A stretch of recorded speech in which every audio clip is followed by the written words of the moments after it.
You're welcome back to the morning show here on Arise News. Well, Nigeria's Apex Bank, the CBN, activated the web portal for the nation's digital currency eNaira last Monday ahead of its full introduction into the market. According to the central bank, the eNaira is a digital currency that provides a unique form of money denominated in the naira. It serves as both a medium of exchange and a store of value, offering better payment prospects in retail transactions when compared to cash payments. Well, according to statistics, the eNaira website recorded about 480,000 hits the first day it went live. The visits grew to over 1.7 million the next day and has averaged over 2.8 million hits daily since then. The eNaira comes with many advantages and value to add to the Nigerian economy. It is traceable, hence fraudulent activities can be easily traced. It also has a unique identity and security structure, and you have the advantage of monitoring your e-wallet activities. Olawale Ajai is a professor of legal, social, and political environment at the business and head Department of Strategy at the Lagos Business School. He's joining us now to help further explain issues surrounding the eNaira. Professor Ajai, you're welcome to the studio. Good morning. Good morning. Thank you for having me. You're Happy welcome. anniversary. We wish you the same. Well, Nigeria at 61, and of course, one of the key discussions is the eNaira, the introduction of the eNaira, which will soon happen. What are your expectations as to this, digital currency at a time that the whole world is going digital, even though that we know that China, banned cryptocurrency and everything? What should Nigerians expect when the CBN fully goes live? Even though the website is ready, people have been, are clicking on it. What are your expectations, and what should Nigerians expect of the eNaira? I think my own particular fascination is that the guidelines to the eNaira suggest that it should be possible, to allow access to a lot of unbanked Nigerians, because the lowest tier of the eNaira, the tier 0, actually allows for people who have a phone number, telephone, but do not have the NIN verified to participate. And indirectly, that means that a lot of Nigerians who do not have accounts because they do not yet have either the means or they do not have the identity will be able, to be included. I think that is a big one. It's also possible eventually when foreign exchange or international transactions are available, that will also boost, financial intermediation across borders. But I think the major point, of course, is that it should be another fillip to the payment infrastructure that we have in Nigeria. It should also allow government, the central bank, to do monetary policy. So I think, by and large, these are the major highlights to the eNaira. Absolutely. Well, as you heard in our introduction, the eNaira website recorded about 480,000 hits the first day it went live. The visits grew to over 1.7 million the next day and has averaged over 2.8 million hits daily since then. What does this statistics imply for the future of the digital currency? Well, I think that suggests that people are, if not exactly excited, they're intrigued, they're interested, they want to find out what it's all about. And I think that bodes well for the digital currency. And Nigeria is sort of ahead, so to say, as far as digital currency is concerned. Well, trying to see what is going to happen, but it does look like this is the future of currency eventually. And we know that Nigerians have been very heavy in terms of cryptocurrencies. So I guess that's a transferred interest to the eNaira. Of course, the eNaira or central bank digital currencies are not equivalent to cryptocurrencies, but because there is that buzz, Nigerians are very much into cryptocurrencies. I think that accounts for this level of interest. Definitely. I mean, as we've already been able to establish, there's definitely a lot of interest in the launch of this digital currency. It was supposed to happen and coincide with Nigeria's 61st independence. That, of course, didn't happen, but it's quite interesting, the circumstances about that event, because we did hear conflicting reports. On the one hand, there were concerns that perhaps the amount of traffic to the website was a reason why they had to delay its official launch. And then there were also reports that perhaps a legal entity had an issue with the use of the word Naira in its name, because it too had the use of the word E-Naira in its own business name. So I know that you are a professor and your reach also extends into law. Can you explain to us, if that is the case, how that could be that a business could have ownership over the word Naira? Well, that would be surprising, because ordinarily, in terms of registering business names or incorporating companies, that would not normally be an acceptable name. I really don't know the full details about this.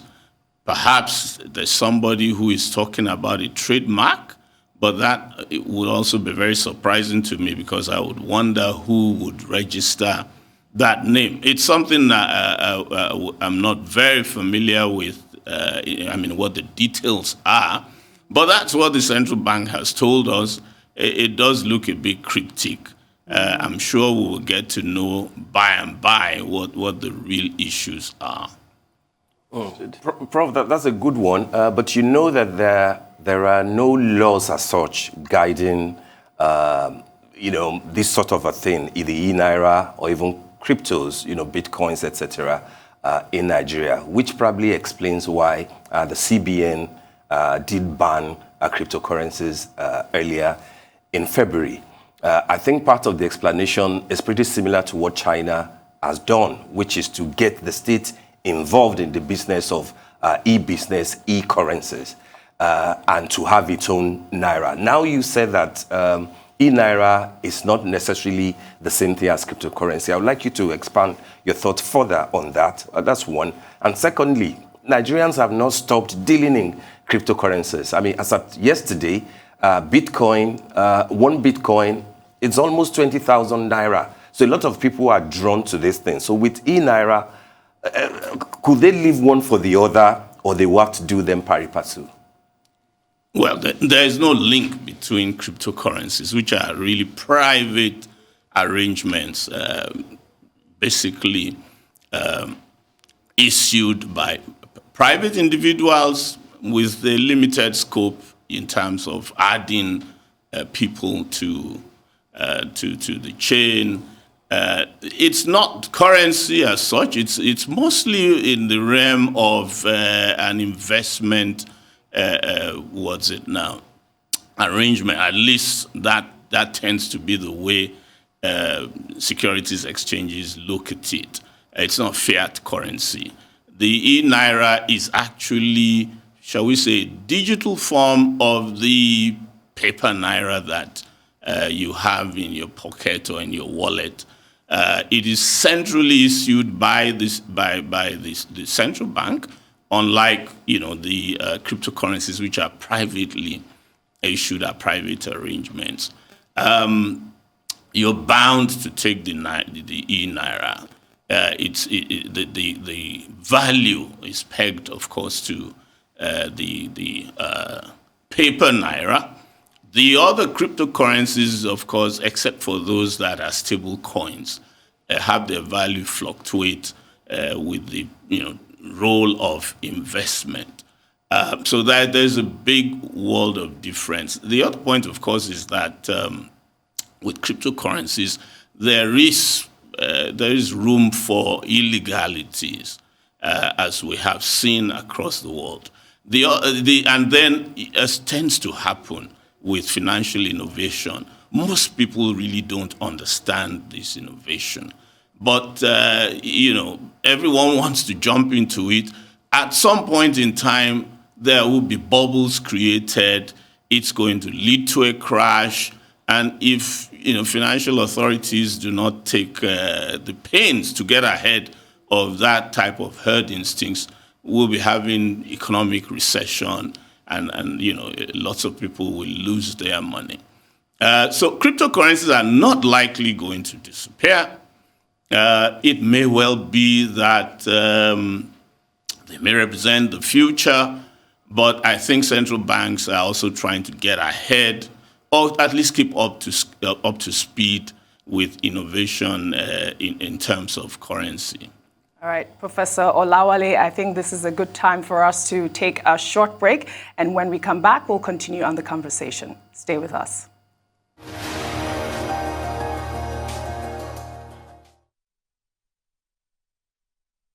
Welcome back to the morning show.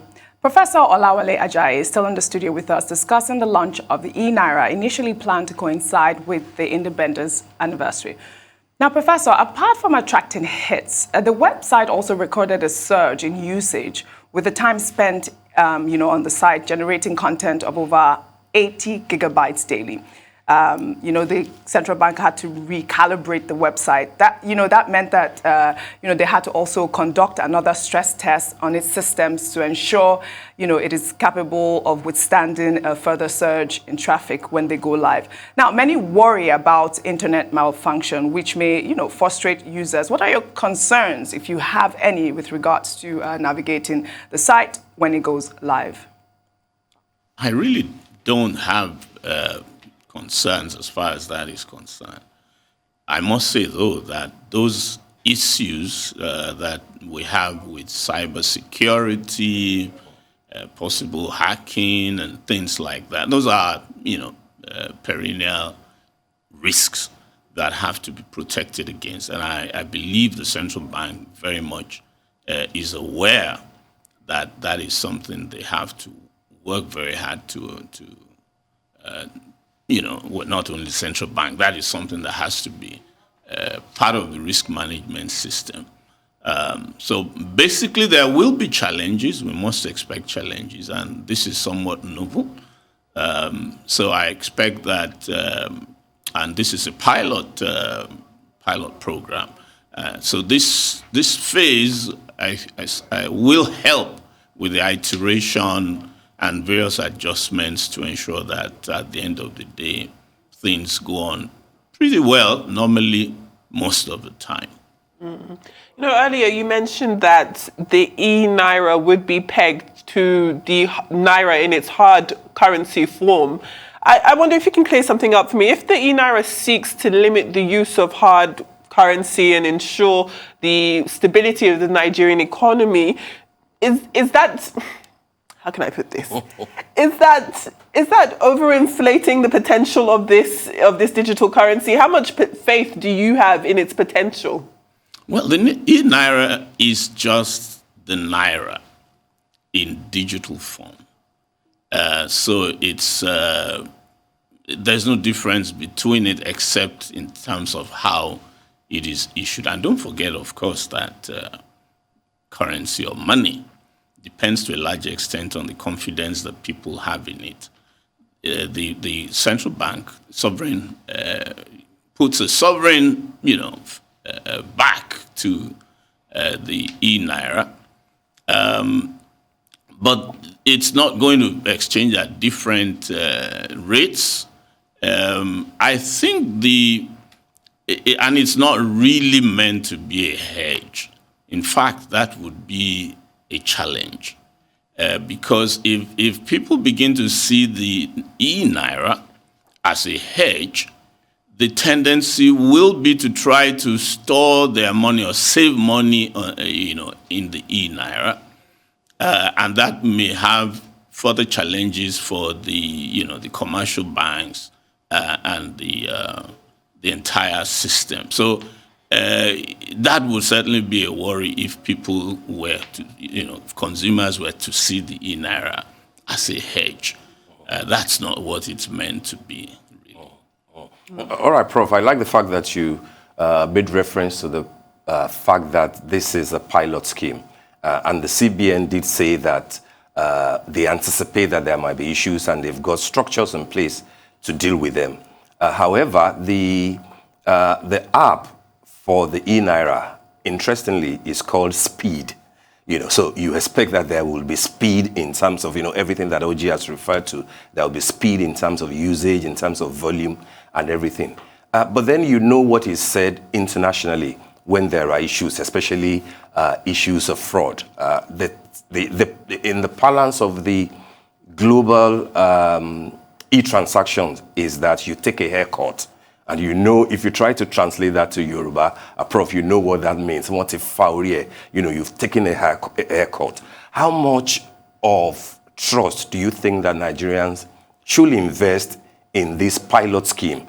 How cautiously should they tread? And what will be your suggestions to the CBN itself, and now that it has more time to get it right? I must say that, to be frank, that is a bit understated by the central bank.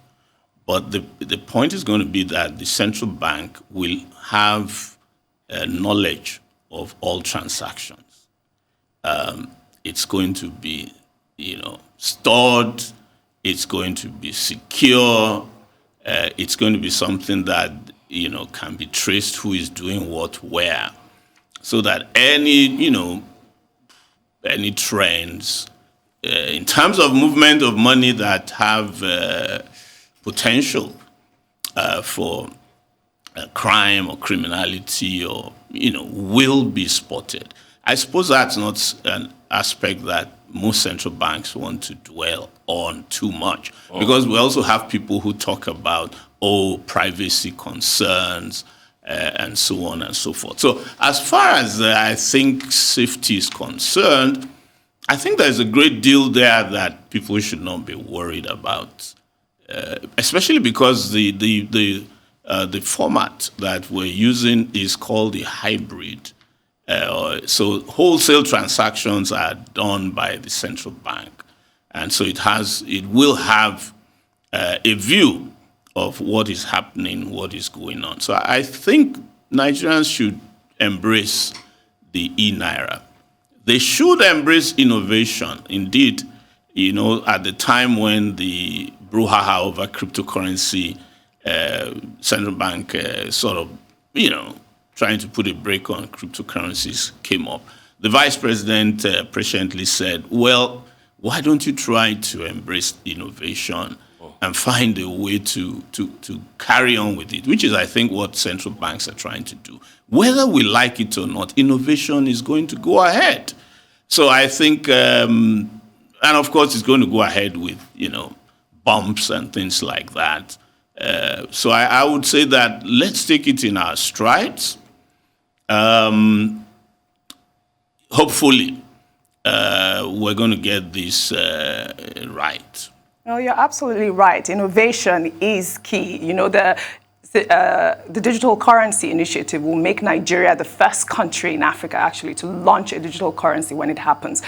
According to the CBN, they say the initiative is expected to help, access to supply and velocity of money and test the transmission effect of government stimulus program. Now, how viable is this statement? Extremely viable, because with a digital currency, if we were to have the type of problems we had during the lockdown, COVID-19, you could actually, as they say, helicopter drop money to everyone in Nigeria using digital currency. Certainly, the digital currency can be used by MDAs, by government to exchange, give, social programs to give money to people through the various social initiatives that we have. So that is something that we expect to see. Of course, at the bottom end of the pyramid, there is an internet divide there is a digital divide. I think that's where that's where I would say the central bank, not only the central bank, Nigeria needs to work a lot more in ensuring that, virtually anybody can be on internet, virtually anybody can use, if not exactly a smartphone, but a phone, that it can become so commonplace. Of course, we now know that about 81% of Nigerians have a phone, and so that probably isn't too far off. However, ensuring that in the rural areas and with the rural poor, people are able to be economically included. I think that is where we need to focus our attention. And it's not just eNaira, it's across board. We need to mainstream economic inclusion. And if the eNaira will help us to do that, that will be good. I mean, wonderful, isn't it? That would be great, more than good. I mean, in terms of the implementation process, because I'd imagine we're still within that process, especially with this extra time the central bank has taken to roll out the eNaira. I mean, how would you say banks and other financial institutions, are to implement the eNaira? Would it be a seamless transition, in your opinion? If it's not seamless, that also is not something we should begin to pull our hairs out, But I expect it should be fairly seamless. The hits suggest that people are interested. It will certainly help to reduce the cost of handling, currency. So for the central bank, that is a plus. For the commercial banks, that also is a plus. So I'm sure they are also must also be very interested. There are some downsides in terms of maybe digital currency, might have negative knock-on effects on financial intimidation by commercial banks. But I think the way it's been rolled out, limited issuance, I think and because the central bank is of course in partnership with the commercial banks, I think that should very much launch us to on the path of a very interesting experiment. Of course, with M-Pesa, what has simply happened is that convenience has been attached, innovation has been attached. Virtually everybody is there, and that tends to ensure that the cycle of economic activity is somewhat turbocharged. That tends to grow, the economy. And for us, it's not exactly M-Pesa, but at least it probably will allow, as we say, increasing velocity in terms of payments and moving the economy forward. All right, Prof, we've just got like 3-4 minutes max to go, but let me quickly put in this question. I like to start with, I like your enthusiasm about this whole thing. As a matter of fact, I share your enthusiasm, especially at a time like this that, it is digitally driven. It is about the functionality of the internet, and it speaks to what the INEC is saying, unlike what the National Assembly seems to be saying about, electronically transmitting election results. So if it can work for the eNaira, it should also be able to work for election results. But that's not where I'm going. I just slotted that in. Where I'm going in a few seconds is, if the value of the eNaira is the same thing as the normal currency of the Naira, what's the incentive? What should encourage me? What should encourage those who want to keep the eNaira wallet? If at the end of the day, dollar in eNaira is still almost 600, pound sterling is still 700 and something Naira. I mean, what are we talking about? It's just the e-version. Is that the end of it? Is that all? Well, of course, you have the added convenience of digital transactions. And I think for many people, that is what will probably accelerate use and economic activity. For example, yes, I can do internet transactions, But for some reason, I rather would do a USSD transaction than, try to get on the net and so on and so forth. So I think the convenience aspect, to a large extent, is something that we must see as a positive aspect. But that also means we need to work on our infrastructure, technology infrastructure, to ensure that we have broadband, we have, fast broadband, and of course that there is innovation in terms of inclusive products. And may I say, as far as the value of the Naira is concerned, if we can get productive activity up, that should stabilize over time. And I think that the values that we're seeing now are not right, suggests that something is not right somewhere. We really shouldn't, when you do all the sums, we really shouldn't be too far from where the Naira was perhaps last year. And one hopes that, things will normalize over time. It must also be said that the United States hasn't adopted a CBDC. More countries will probably come up with CBDC. And that is where there will be worries. Because if you have weak currency, it's likely people will, make a flight to safety into the stronger currencies. And that's going to be a negative for mostly developing countries, emerging economies. All right, as we wrap up this segment, and we'll wrap it on a lighter note, reports are indicating that money had already been printed for the launch, and, wallets already active with selected users who are directly involved with the launch. Now, what are you looking forward to? And can you envisage what the digital currency would look like? Well, I'm looking forward to, to spending my own eNaira. I always believe in going along with the flow of innovation. But I guess that's going to be it. I must say, though, that the central bank has to do a very good job with the commercial banks to minimize any possible hitches and to ensure that implementation is near perfect. Well, right. I encourage everybody to be positive. Well, all right. All right. Thank you very much. Thank you very much. Thank you. Right, Thank you informative. indeed.